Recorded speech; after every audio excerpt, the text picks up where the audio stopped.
Hello, and welcome to the virtual spelling bee, just one of several components of the New Hope Solebury Library's week-long Buzzathon fundraiser. When we are finished today, I hope you will check the special events page, which you can find on the New Hope Solebury Library website. For example, tomorrow at 1 o'clock in the afternoon, there is a program on the health aspects of honey. There is no charge for any of these buzzing bee events, but we hope you will be inspired to make a donation to our local library. As I said, this Buzzathon week is our fall fundraiser.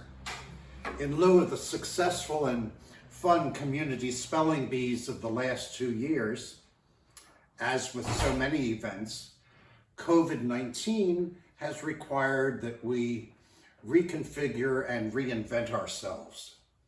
We've had to forego the spelling bee, but that doesn't mean we can't have some fun spelling virtually. So let's get ready. I think this will be more fun for you if you have paper and pen or pencil to play along. For at the community spelling bees of the last 2 years, we actually wrote the words and then displayed our whiteboards to the judges when called to do so. And we're going to replicate that during our fun time together this week. My name is Christopher Whitney. I live in Solebury, and I've been serving on the Board of Library Trustees since January. In 2018, the library staff and Board of Trustees conceived a community spelling bee as a fundraiser. It surpassed all expectations, and in 2019, the goals were even higher and were reached. It's more a fun event than a competition. 20 three-member teams squared off in 4 preliminary rounds of 5 teams each, called swarms. The winners of the 4 swarms then competed in the final face-off for bragging rights. Teams were costumed with bee themes, and an enthusiastic audience cheered and jeered good-naturedly in the high school auditorium. Several businesses fielded teams, as did our wonderful Volunteer Eagle Fire Company.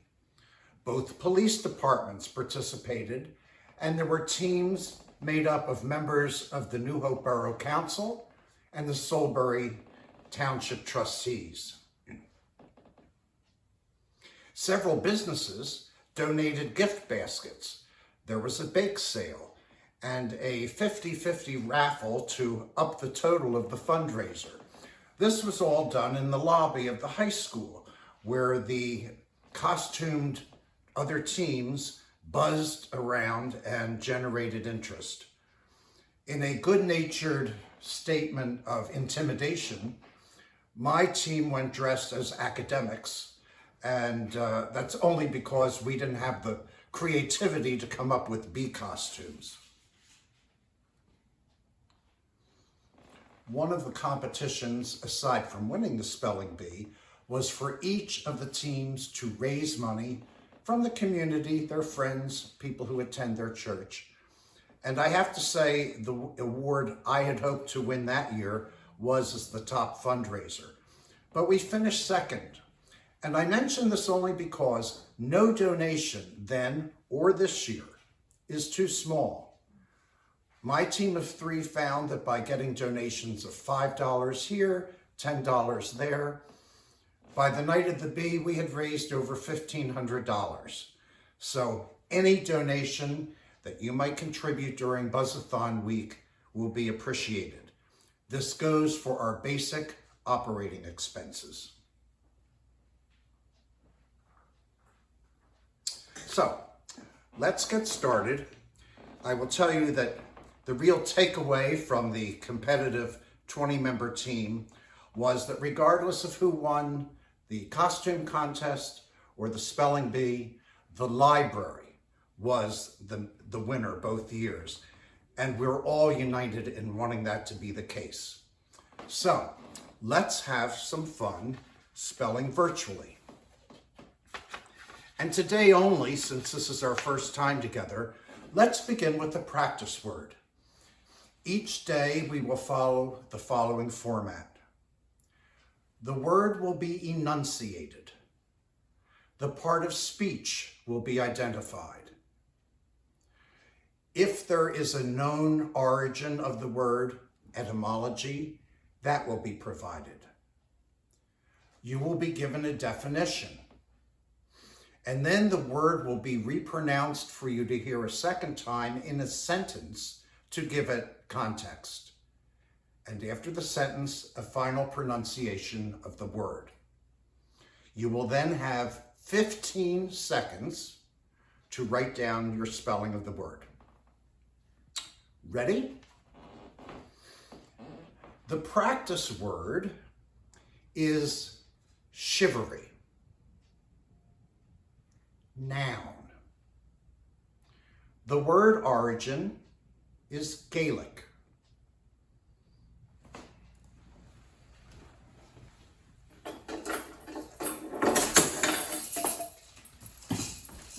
The definition: a fun, raucous ringing of bells, shaken rattles, and banging on pots and pans.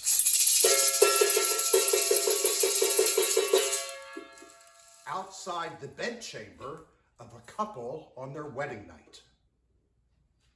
Sentence: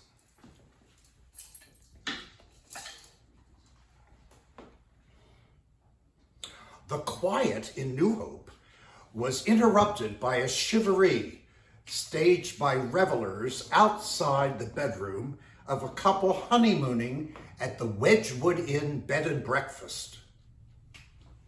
Shivaree. You have 15 seconds to write the word.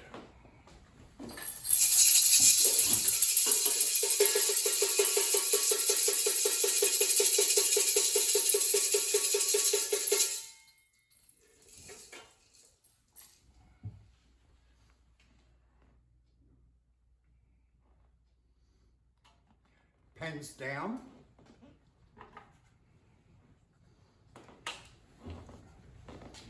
Shivaree is spelled S-H-I-V-A-R-E-E.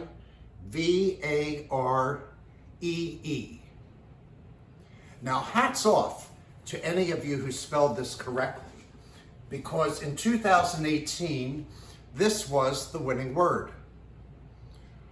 Neither I nor one of my partners was familiar with it, but as luck would have it, and luck plays a role in this, one of our team members had a doctorate in music, recognized the word, and passed the correct spelling to us on that occasion.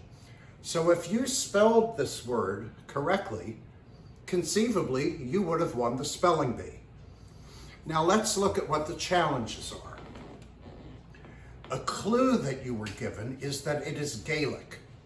So the chances are better than even that the word starts with an SH and not with an SCH, which would be more common in a word of English or German derivation. There is one other clue in words of Gaelic background. If the word ends in the vowel E, almost in every instance in Irish, a second E is added. Thus, we get the word shivaree. I do have just one other suggestion because it will be necessary a couple of days from now.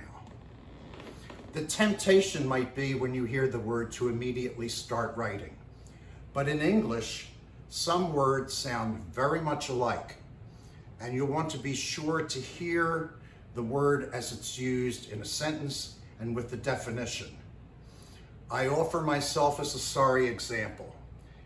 In last year's B, confident after winning the first year, the enunciator gave the word palate, and we furiously began writing, didn't listen to the definition, didn't listen to the sentence, And when we revealed our word, we had correctly spelled that which we associate with the mouth, or the roof of the mouth.